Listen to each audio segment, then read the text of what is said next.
आपण पाहताय शिंदखेडा माझा टीव्ही न्यूज, जे सत्य तीच बातमी।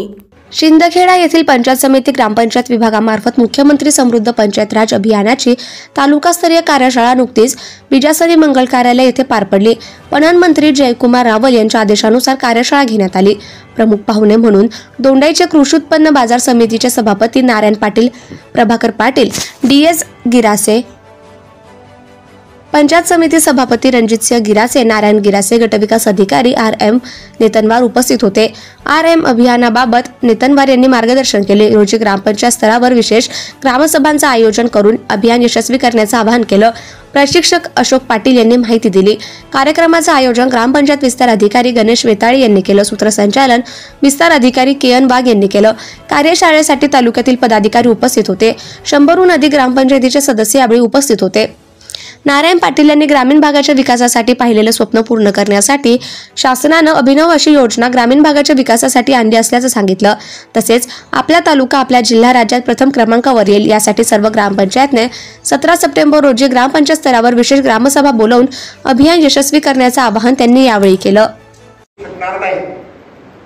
तर त्यासाठी आपल्या याच्यासाठी विविध लहान लहान कमिट्या गाव स्तरावर स्वच्छता कमिटी, आरोग्य कमिटी, शिक्षण कमिटी, जे काही इतर सुविधा द्यायच्या आहेत त्यांना त्या सुविधामध्ये देण्यासाठी त्या समित्या ग्रामपंचायत स्तरावर आपण तुम्हाला स्थापन करायच्या आहेत।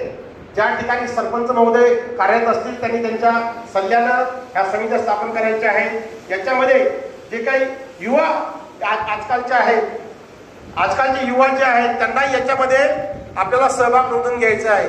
जर युवकांचा सहभाग असला, युवकांना जर ठरवलं की गावाचा विकास झालाच पाहिजे, मग कोणीही त्याला रोखू शकत नाही।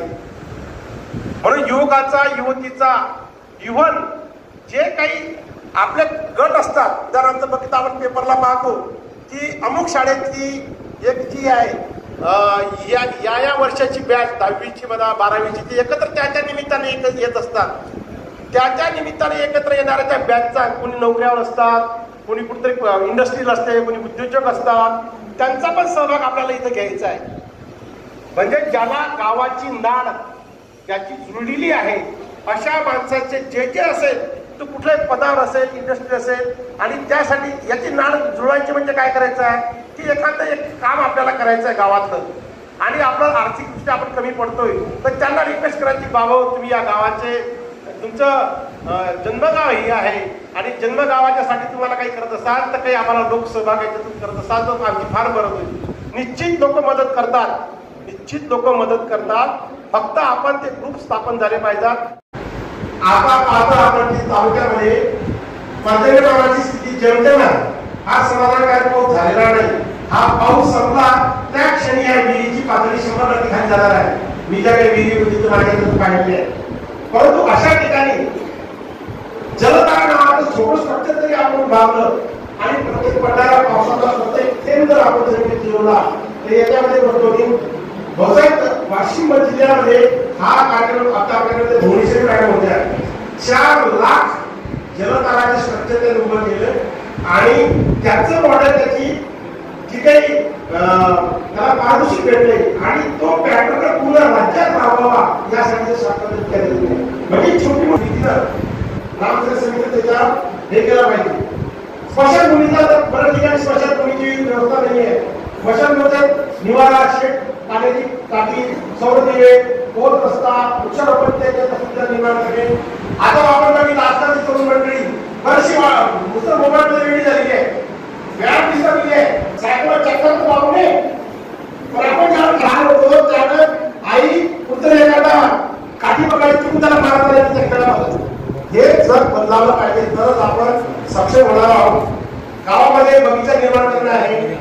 आता बऱ्याच ठिकाणी मी पाहिलेलं आहे, ठाकूरला पण एक बऱ्यापैकी बगीचा पाहिलेला आहे, बालवाटिका म्हणून। मला आवडली ती संकल्पना, त्यांनी लोकवर्गणी केलेली आहे। त्या कारामुळे मी धार्मिक स्थळ आणि पर्यटन स्थळाचं सुशोभीकरण आहे, यासाठी पण शासन पैसा देतोय। आणि जे स्वतःला गावातले प्रमुख समजत असतील असे सर्वच प्रमुख लोक या ठिकाणी उपस्थित दिसत आहेत। म्हणून मी सर्वांचं या ठिकाणी मनापासून अभिनंदन करतो की आपण सर्वजण या अभियानाच्या कार्यशाळेसाठी उपस्थित राहिले। आपण म्हणणार की वो कार्यशाळा आणि या कार्यशाळेमध्ये आपल्याला काय शिकायला मिळणार आहे. या ठिकाणी शिकण्यापेक्षा ऐकणं महत्त्वाचं आहे. आणि जे आपल्याला नेतनराव साहेबांनी सांगितलं, आपसात बोलू नका, एक 5 मिनिटं, जे काही नेतनराव साहेबांनी सांगितलं तेवढं जरी आपण केलं तरी खऱ्या अर्थानं आपण आपल्या गावामध्ये मी प्रमुख आहे आणि मी काहीतरी केलं याचा स्वतःला मनस्वी आनंद वाटेल. दुसऱ्यासाठी करू नका. पण तुम्ही जर पदाधिकारी असाल, तुम्ही जर जबाबदार व्यक्ती असाल, तुम्ही जर महाराष्ट्र शासनाचं प्रतिनिधित्व करत असाल, मग BDO साहेब असतील, अंगणवाडीच्या शिक्षिका असतील, ग्रामसेवक असतील, पाणी पुरवठा विभागाचे असतील, सरपंच असतील, रोजगार सेवक असतील, हे जे काही सर्व आहेत हे सर्वजण शासनाचे प्रतिनिधित्व करणारे प्रतिनिधी आहेत. आणि या सर्वांनी जरी प्रत्येक आपापल्या गावामध्ये ह्या ज्या योजना आहेत तळागाळापर्यंत जर पोहोचवल्या, पारदर्शकपणे पोहोचवल्या, तर खऱ्या अर्थाने जी काही पंचायत राज व्यवस्था जी म्हणतो आपण, ती पंचायत राज व्यवस्थेच्या माध्यमातून आपल्या गावाचा विकास आपणच कसा करायचा हे खऱ्या अर्थाने त्या ठिकाणी लक्षात येईल. मग नेतनराव साहेबांनी बऱ्याच गोष्टी सांगितल्या, मी त्या पुन्हा रिपीट करत नाही. पण वृक्षारोपण असेल, स्वच्छता अभियान असेल, एखादं छोटी मोठी जिम असेल किंवा योजना जी आहे त्या योजनेच्या माध्यमातून ज्या ज्या काही योजना आहेत त्या योजना माझ्या गावात आल्या पाहिजे आणि सर्वसामान्य माणसाला त्याचा फायदा झाला पाहिजे. आणि तोच जर फायदा झाला तर मग घरकुल असेल, विहीर असेल, या ठिकाणी आरोग्य विभागाच्या माध्यमातून काही जी योजना असेल, जल आपला गॅसची योजना असेल, ह्या ज्या काही योजना आहेत या सर्व योजना आपण आपल्या गावामध्ये जर लागू केल्या, 20-22 ज्या योजना आहेत त्या प्रामुख्याने प्रत्येक गावामध्ये प्रत्येकाला सहज मिळू शकतात. आणि त्याच्यासाठीच आपण यासाठी काही करणार आहे, राज्यासाठी काहीतरी करणार आहेत आणि देशासाठी करणार आहेत. आणि जर आपण आपला हा देश पुढे नेण्यासाठी आदरणीय देशाचे पंतप्रधान नरेंद्र मोदी म्हणतात की माझा हा भारत देश विश्वगुरू बनला पाहिजे, विश्वमध्ये माझ्या भारताचं नाव असलं पाहिजे. एकट्या माणसाचं काम आहे का? एकटा करू शकतो का? तर एकटे नरेंद्र मोदी करू शकत नाही. म्हणून आपल्याला आपल्या गावापासून सुरुवात करावी लागेल. आणि आपल्या गावामध्ये जर आपण या सर्व योजना सर्वसामान्य लोकांना लागू केल्या, सर्वसामान्य लोकांना त्याचा फायदा मिळवून दिला, तर खऱ्या अर्थानं आपल्या पदालाही या ठिकाणी किंमत राहील. आपण पद जे काही निवडतो त्यालाही राहील. नाही तर खेळात म्हणे की जन्माला आला हेला आणि पाणी भरून मेला. हे तुमच्या गावात तुम्ही सरपंच होते, तुमच्या गावामध्ये तुम्ही प्रमुख, आणि त्या काळामध्ये माझं हे काम झालं किंवा मी हे काम केलं, म्हणजे डोळ्यामध्ये भरून दिसेल असं एखादं काम जर केलं तर त्या माणसाचं कायमस्वरूपी नाव असतं. पूर्वी खूप काही शासनाचा निधी नव्हता, पण आताही आपण सांगतो काय तो अण्णा सरपंच होता, नंतर काय गावाला रुबाब होता. असाच रुबाब नाही होता अण्णांना, अण्णांनी लोकेशनसाठी काहीतरी करेल होतं. म्हणून आपला जर रुबाब टिकवायचा असेल, आपली जर छबी आपल्याला चांगली टिकवायची असेल, तर आपण इथून गेल्यानंतर एक संकल्प करायचा आहे, एक निर्धार करायचा आहे की माझ्या गावासाठी मी काहीतरी करेल. या कार्यशाळेच्या माध्यमातून आपल्याला माननीय जयकुमार भाऊंनी या ठिकाणी संदेश दिलेला आहे. आणि एवढे प्रमुख येथे आपल्याला या ठिकाणी लाभलेले आहेत की जयकुमार भाऊ सारखा आमदार आहेत, महाराष्ट्र राज्याचे कॅबिनेट मंत्री आहेत, पालकमंत्री आहेत. आपण जे मागणार ते आपल्या गावासाठी विकासाचं नेहमी देत असतात किंवा काही ज्या ज्या काही छोट्या मोठ्या सर्वसामान्यांसाठी योजना असतात ते आणण्यासाठी प्रयत्न करत असतात. मग एक कर्तव्यदक्ष काम करणारा नेता जर आपल्याला लाभलेला असेल तर त्याचाही फायदा आपण कुठंतरी घेतला पाहिजे. आणि इतिहासामध्ये आपल्या गावामध्ये आपल्या गावाच्या इतिहासाच्या पानामध्ये आपलं नाव कुठंतरी कोरलं गेलं पाहिजे. हा उदात्त हेतू घेऊन आपण या ठिकाणी आलेला आहे. आणि तो संकल्प, हे स्वप्न आपण सर्वजण पूर्ण करणार, त्याच्यासाठी प्रयत्न करणार.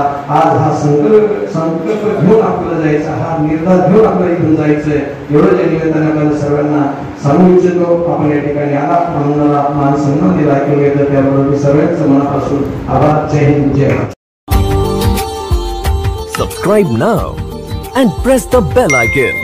Never miss an update.